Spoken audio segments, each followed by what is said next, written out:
નમસ્કાર મિત્રો, ફરી એકવાર આપનું સ્વાગત છે। આજે આપણે વાત કરવા જઈ રહ્યા છીએ હાર્દિક પંડ્યાના આઈપીએલ ભવિષ્ય વિશે।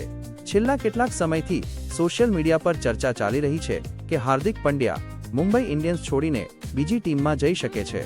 જો આવું થાય તો સૌથી મોટો પ્રશ્ન એ છે કે મુંબઈ ઇન્ડિયન્સને બદલામાં કયો ખેલાડી મળી શકે।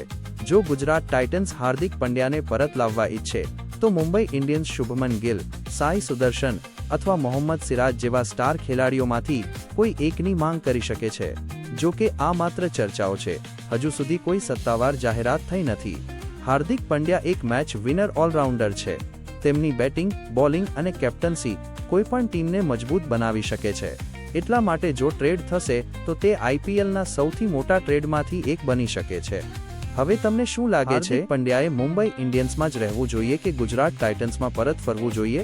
તમારો અભિપ્રાય કોમેન્ટમાં જરૂર જણાવજો। જો તમને આવી જ ક્રિકેટ અપડેટ્સ ગમતી હોય તો વિડિયો ચેનલને સબસ્ક્રાઇબ કરો અને બેલ આઇકન દબાવવાનું ભૂલશો નહીં। મળીએ આગામી વિડીયોમાં। જય હિન્દ।